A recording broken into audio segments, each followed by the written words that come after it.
Hey, what's up, everybody? This is the Music Production Podcast. I'm your host, Brian Funk, and I make music as AfroDJMac. You can find my work at AfroDJMac.com. And I'm really happy to have you here for what I think is going to be the beginning of sort of a series that we'll do on the Music Production Podcast. Because one of the things we want to do as music producers is produce music. So, I've decided I'm going to start giving you guys homework assignments.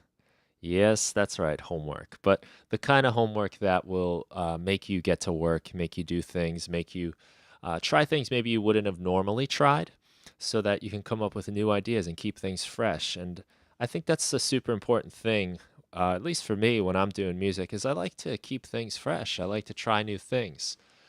I think as long as I'm either doing some sort of experimenting or some sort of learning, I enjoy my music making time. I try to build that into every little session I do, some sort of learning, some sort of experience and growth type of thing that I can use as, a backup so that even if what I'm actually making, so say the song I'm working on or the track or the beat or whatever I'm producing, if it comes out really bad, at least I still got something out of it. And that's the experience, that's the learning, and that's the growth. And I think that's a great way to look at it so that whenever you do spend time making music, it's not a complete loss. A little example of this for me was recently, I've been trying to hook up a lot of my hardware instruments and stuff together. I'm syncing it all through MIDI and just focusing on getting to know some of these machines that I've got. And I ran into this issue that was driving me crazy. I could not figure out what was wrong. Things were just not syncing up.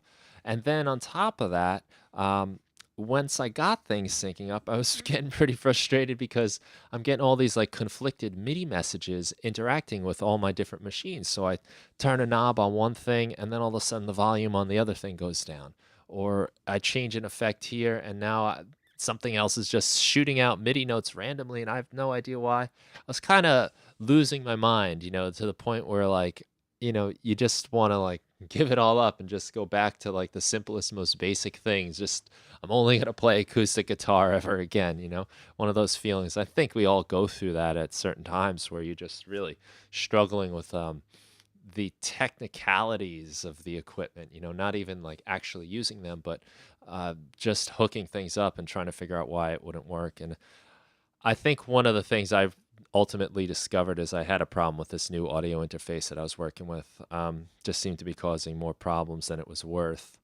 So, long story short, I guess the lesson that kind of came out of this, though, is I wound up digging into the manuals of a few of my synthesizers, specifically the Moog Sub Fatty and the Electron Analog Rhythm.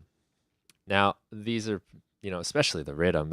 I'm going to have to do a whole nother show on that alone. It's just an amazing piece of machinery. But I had to figure out, how to change like MIDI channels specifically on the Sub Fatty. It was getting all this interference. So I dug into the manual, and on its surface, the Sub Fatty is pretty basic. It's all the controls are there laid out. It's kind of a knob per function synth where everything's there. There's no menu diving really. But in reading the manual, I learned a few different things about it. Specifically, the one that kind of got me excited was the LFO rate sync. So I can sync my modulations on my LFO to the host tempo, which in this case was coming from Ableton Live. So this was a feature I didn't really know I had on the Sub Fatty, and it kind of came out of this whole frustration I was going through, this problem, like I couldn't get things to work. So after, pounding my head into the floor for a few minutes, I decided to go read the manual, and I found some new features on the Sub Fatty that I was not aware of that I'm now pretty excited about. The LFO sync is pretty cool, and it was been able to give me like these fun, kind of like rhythmic filter sweeps that I was playing around with on a little jam I was working on. So ultimately, even though I was running into problems, I was able to learn something. And now when I kind of look back at that day, even though it started out with a few hours literally of me just scratching my head, unhooking things, reconnecting, trying new wires and cables. I mean, you name it. I was going through the book of troubleshooting, but I learned something cool about my synth, which is that it's got all these new features that you kind of use through a couple combination presses of the activity panel on the Moog Sub Fatty. Well, so how does this all apply to homework, right? What am I talking about? Why am I getting into this? So, my homework assignment for you is I want you to try to make some music with a sound you wouldn't normally use. So, what I'm saying is, I want you to find something. Maybe it's a preset that you think is just kind of not so cool, or maybe it's a sample, or maybe it's just an instrument, a toy. Maybe you've got like one of these like Fisher Price little like my first synthesizer type of deal. You know, these like little toys that you get laying around, or you find at a toy store or at a garage sale. I want you to try to make some music using something that you would normally think would not be good for making music. And I'm going to let you get as creative and wild as you want with that. But um, I think it's a really great way to inject some fun into what you're doing. What you'll find yourself doing in the process, I'm sure, is trying to get creative. You're going to start thinking outside the box. How can I make this sound good? And I've kind of like made my whole internet presence off of this idea. If you look to my free Ableton Live Pack collections, especially, a lot of these instruments that I've built were made from kind of weird sounds. Like I have a steel water bottle, so I don't have to keep, having plastic water bottles, throwing them out all the time, making a lot of garbage. It's something I hope everyone thinks about. Honestly, we make so much waste from plastic water bottles. But anyway, um, I've got this steel water bottle that makes this like really weird sound when you hit it. So I've sampled it and made it into an Ableton Live Pack and gave it away for free a couple of years back. I'll put the link in the show notes for that. There's the, you know, we had this this Justin Bieber electric guitar lying around the house as a gift for some little young child that even even the child didn't want it. But it had all these like funny sounds in it, so I made a pack out of that. I sampled it and made some actually cool sounding instruments, if you ask me. And it was funny because it doesn't even have a line out; it's just a speaker. And we I just recorded the speaker and then used those sounds. And I found that the fact that it came from that speaker, it actually sounded cool because it had this character to it. It wasn't a direct input. My latest endeavor on this is this collection of vinyl synths I've been making. So, in my AfroDJMac Music Production Club, which is a monthly subscription service in which I produce an Ableton Live Pack every month of like all kinds of stuff. It might be samples of synths or you name it, audio effects templates. The door is pretty open, and there's all kinds of cool stuff. I try to make something really awesome for everybody every month, and it's been great. And it's a great way if you want to support this podcast, by the way. Join the club, and you get a lot of cool stuff. And I also, just when you join, you get a lot of cool stuff. Forget even the monthly packs, but every month you get something new. But anyway, I digress. The collection I've been working on are these vinyl synths. So I've recently moved and I've got a lot of vinyl records lying around. And it came time to kind of say, what am I bringing? What am I leaving behind? What am I getting rid of? And there were a handful of records that I've been holding on to for no good reason and never really listened to. And they actually don't even really sound that great. They're like, these really old, poppy, crackly records. So, in this sort of last ditch effort to make use of this stuff that's been occupying my space, I decided to start sampling the records and looking for little notes, little things I can use to make instruments. And these records, one set I made for June was a set of Pacific vinyl synths, which was records. It was two records I had that were made of like sounds of the Pacific Islands, which was pretty generic, really, but it was just like instruments from the Pacific Islands, and there's all kinds of stuff, strings, horns, stuff I don't even know what it is, ukulele, slides, um, lots of like neat sounds, but it was pretty tough to find like a couple isolated notes and samples. But I was able to do it. I just basically scoured the records for little instruments, one single note. Maybe it's starting the song, maybe it's ending the song. And the other set that I just released for the July download for the Music Production Club is called the Americanas vinyl synth. And it was this record of music from North and South America, this really old record, really generic kind of thing. No information really about anything on it. And I used really tiny micro samples from that too, and I got some really cool instruments out of it. Once you start taking sounds and putting them into samplers, you really never know what you're going to get. And for me, that's part of the excitement of doing it. And it's one of those things that I kind of mentioned before, that it makes the experience of making music interesting. It's an adventure, it's a discovery. What's going to happen to this sound when I start pitching it out across the keyboard, detuning it, or mixing it with another sound, looping it? Next thing you know, you've got some like pretty unusual sounds, some interesting instruments that you can use in your music.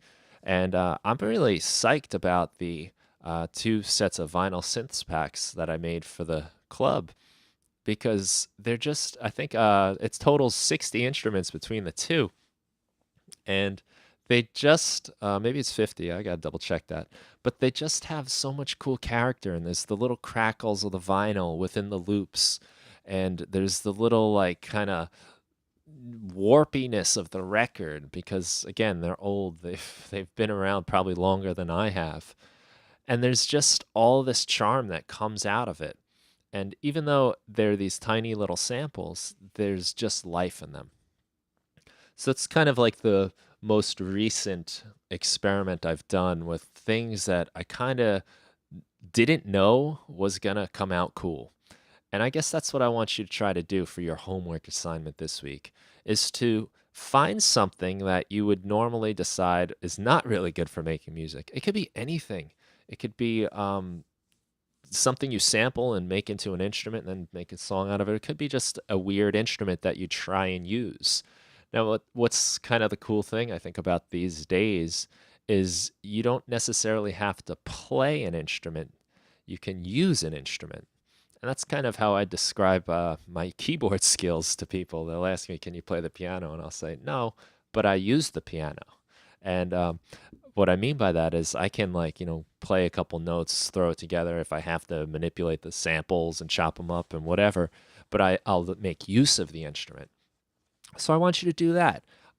Just try to make something out of a sound you wouldn't normally use. So the idea is to make music, even if you want to make an instrument, it doesn't matter really. Make something with sounds you wouldn't normally use. I know we like to normally go to like the best plugins, the best gear, the finest guitars and synths, the best samples we can find, but I want you to do the opposite this time, and that is going to be your homework. And I'd like you to share what you come up with. So I've just started the Music Production Podcast Facebook page, and it's just facebook.com/Music Production Podcast. And I'm hoping that some people will go and share what they've come up with. My real ultimate goal for this is just to get you making more music, to give you an excuse to sit down and get to work, and also to give you a direction. That's where I mess up a lot, is I don't always have a direction. I sometimes just go with this like kind of nebulous, open, free thought of I'm just going to make some music and I'm going to explore where the feelings and inspiration takes me. A lot of times I get nothing done in those situations. So usually when I have some sort of goal in mind, some target to shoot at, I do a lot better. So I'm also trying to give you that. Trying to give you the challenge of making music from something you wouldn't normally use. And like I said, could be some toy you have lying around. It could be the something you find that just makes a tone and you want to use that as a starting spot. You could randomly sample something off the radio. You could find a weird object that makes a noise. It doesn't really matter. Look for a preset that you just think is terrible and try to use that. challenge yourself. If you can take something that you think is not going to be useful and make something out of it, how cool is that? And how much does that help you kind of maybe resist the urge to buy the latest, newest piece of gear, as fun as that is? But it's empowering. And that's what I would really like to see, is you feel empowered and to feel that you can kind of do anything. It's a superpower in a way. And sometimes when I do things like this, I get that feeling and I love it. I feel like I have this superpower all of a sudden where I can do anything. And, that feeling often fades really fast, but at least you have this moment and you can remind yourself, you can look back on it. So your homework for this week, we'll say. And I'll let this be ongoing, but see if you can do it ASAP. Give yourself just a couple days. This podcast will be around for a while, so I don't want to say you can't do it after whatever. But let's challenge yourself. Give yourself a set time frame for it. That's another great way to get things done, is say this has to be done this weekend. So this weekend, maybe make it whenever you are listening to this show. Have it done this weekend. Make something with an unusual sound source. And how you work with that is totally up to you. But the challenge is to just do something out of the ordinary. And like I said, I've had a lot of fun myself doing this. And head on over to facebook.com/music production podcast and post what you have. Share it. Let other people hear it. Hopefully by then there'll be other people that have already put stuff up too. I'll put something up. I've got some little jams I made from my vinyl synths. So I'll share that as my contribution. And I hope that you're able to come up with something cool. And if not, if nothing else, at least see it for what it is, as a learning experience, and know that you've figured something out, that you've grown in some way. You've experimented. You've maybe come up with no good results, but at least you've done something. You've tried it out. So thank you very much for listening to the Music Production Podcast. We're going to call it a quits from there. And again, let me just plug the Music Production Club. If you're interested, it's a monthly subscription in which you, as soon as you join, you get a whole bunch of stuff from me. All of my free Ableton Live packs in one convenient download, a pack of Moog Sub-Fatty Ableton Live instruments as a live performance template. There's a couple other things, I believe, and there's also lots of offers that I'm getting now from different companies. Some people are offering some stuff for free. There's discounts on learning and music education. I think it's a great deal. I try to make it the best thing I can, so that's a great way to support the podcast. I do appreciate that. And another great way is to just leave a review if you don't mind taking a minute or two to stop on by iTunes and give the appropriate number of stars you feel this deserves. I would greatly appreciate that. And spread the word. Tell a friend. Share this on Twitter, Facebook, Instagram, or whatever you use to get your news out there to people. I would really appreciate that. So again, your homework, and don't not do your homework, because that's bad. Your homework is to make some music from a sound you would normally think would not be good for making music. Have fun and share the results at facebook.com/music production podcast. To show I'm true to my word and I'm also participating in this little bit of homework, I'm going to share at the end of this podcast a little piece of music I made using my vinyl synths that I've created for the Music Production Club. It's all instruments. All you're going to hear are instruments that came from little tiny samples off these old vinyl records. So I hope you enjoy that, and I look forward to seeing what you come up with. Thanks so much for listening. This is Brian Funk, aka AfroDJMac. I hope you guys have a lot of fun with that. Take care.